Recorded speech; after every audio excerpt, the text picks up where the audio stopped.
প্রত্যেক সিগারেটের প্যাকেটে লেখা থাকে ক্যান্সার কিলস। এর মানে সিগারেট ফ্যাক্টরি আপনাকে অ্যাওয়্যার করছে কি সিগারেট খেলে ক্যান্সার হতে পারে। এটা এই জন্য বলা হয়েছে কি সিগারেট খেলে বা যে কোনো টোব্যাকো ইউজ করলে ক্যান্সার হওয়ার চান্স কিন্তু খুব হাই। তারপরে আপনি যদি সিগারেট খাচ্ছেন বা টোব্যাকো ইউজ করছেন, তাহলে আপনি ইনভাইট করছেন খারাপ রোগকে, ক্যান্সার জাতীয় রোগকে। আর অন্যান্য অনেক জায়গায় ক্যান্সার, লাঙে শুধু ক্যান্সার নয়, ব্লাডারে ক্যান্সার হতে পারে, প্রস্টেটে ক্যান্সার হতে পারে, প্যানক্রিয়াসে ক্যান্সার হতে পারে, ডিফারেন্ট জায়গায় ক্যান্সার হতে পারে টোব্যাকো খেলে। জিভে ক্যান্সার হতে পারে, ক্যান্সার হতে পারে। তো এটা আপনাদেরকে একটু করতে হবে।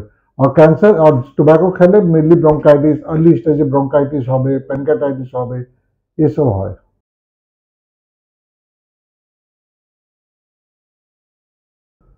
ধূমপান তো আপনাকে আজকেই বন্ধ করে দেওয়া উচিত। আর যারা সিগারেট খাচ্ছে বা টোব্যাকো ইউজ করছে ওদেরকে আজ থেকেই সিগারেট খাওয়া বা টোব্যাকো ইউজ করা বন্ধ করে দেওয়া উচিত। যদি আমি বন্ধ করি তার এফেক্টটা আমাকে মানে টু দ্য নর্মাল যদি আসতে চায় তাহলে কমসে কম 1 বছর লেগে যায়। আর এর জন্য কার্ডিয়াক ইভেন্টস, হার্ট অ্যাটাক, অন্য সব প্রবলেমগুলো অনেকগুলো হয়।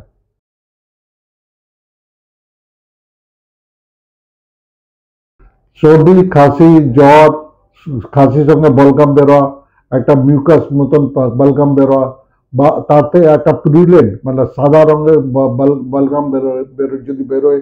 আর তার অনেক পেশেন্ট তো এরকম আসে আমাদের কাছে কি মানে কাশছে, তো কাশির সঙ্গে রক্ত বেরোচ্ছে। তো ওইসব পেশেন্টকে আস্তে আস্তে স্টার্ট করে ওটা অনেক দিন ধরে আমরা এগিয়ে যাচ্ছি যে পেশেন্টের খারাপ রোগটা ডেভেলপ করে যাচ্ছে। COPD chronic obstructive pulmonary airway disease. এর मानेই হলো कि यदि 1 बছর 2 बছর से बेसी अगर रहता है बीमारी, तब जाकर ये बीमारी होता है। ये आस्ते आस्ते फेफड़े को और बेसी गला देता है। না, সিওপিডি প্যান্ডেমিক ক্রনিক নয়, কিন্তু সিওপিডি ডেভেলপ করার জন্য অনেকগুলো কোমরবিড কন্ডিশন আছে যেগুলো সিওপিডি কে ডেভেলপ করে দেয়। তাতে পলিউশন আছে, স্মোকিং আছে, বা যাদের জেনেটিক কিছু কিছু আছে যেরকম ইন্টেস্টিসিয়াল লাং ডিজিজ, যেটা অ্যাসবেস্টস সিটে যা কাজ করে, অকুপেশনাল হ্যাজার্ডস যাদের থাকে ওদের সিওপিডি বেশি হয়। না, শুধু স্মোকিং না, তাতে ইন্ডাস্ট্রিয়াল যে ডেভেলপমেন্ট, যে ইন্ডাস্ট্রিয়াল যে কাজ করছে, যেরকম কেউ তুলো ফ্যাক্টরিতে কাজ করছে, সারাদিন তুলো ফ্যাক্টরিতে কাজ করছে, তো ওদের যে তুলো আছে লাঙ্গে চলে যাচ্ছে, তো আমরা একে বলি অ্যাসবেস্টোসিস, এগুলো হয়। ওগুলো ultimately lead to the COPD. আজকাল একটা নতুন ফ্যাশন ডেভেলপ করেছে কি পিজিএনকে দানা দিতে, কিন্তু ওটাও কিন্তু একটা ওখান থেকে পলিউশন ডেভেলপ করে আর আলটিমেটলি সিওপিডিতে ল্যান্ড করে।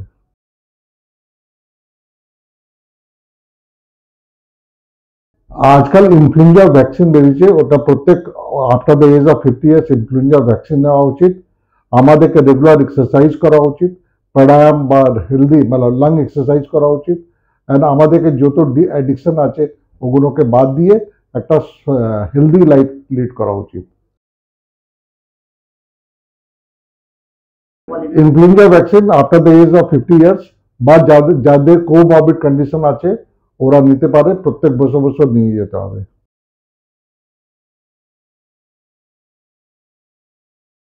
এটা এটা শুধু একটা মিথ। আমার তো মনে হয় না কি করোনা ভ্যাকসিন সঙ্গে কোনো লাং ফাইব্রোসিস বা লাং ডিজিজ হচ্ছে। আপনাকে হেলদি লাইফ লিড করতে হবে, আপনাকে রেগুলার এক্সারসাইজ করতে হবে, হেলদি খাওয়া খেতে হবে, অ্যান্ড যত ডি অ্যাডিকশন মানে যত অ্যাডিকশন আছে ওকে ডি অ্যাডিক্ট করতে হবে। এটা আপনি ফ্রিজ থেকে জল বার করে আপনি খাচ্ছেন, এটা খাওয়া উচিত না। হ্যাঁ, কোল্ড আইসক্রিমগুলো খাওয়া উচিত না। একটা নর্মাল টেম্পারেচার আমাদের খাওয়া উচিত। যে কোনো ফুড আমরা হোম প্রিপেয়ার ফুডটা আমরা বেশি প্রেফার করি। বাইরে থেকে খাওয়া, পাম অয়েল খাওয়া বা এগুলো আমাদেরকে বাদ দেওয়া উচিত। আপনাকে হেলদি লাইফ লিড করতে হবে। সময় ঠান্ডার সঙ্গে বাঁচতে হবে, গরমে গরম সময় থাকতে হবে। বৃষ্টি হচ্ছে, আপনি বৃষ্টি থেকে ভিজে তারপর একটা এসি রুমে ঢুকে গেলেন, তাহলে একটা লাং ইনফেকশন হওয়ার তো চান্স থাকেই।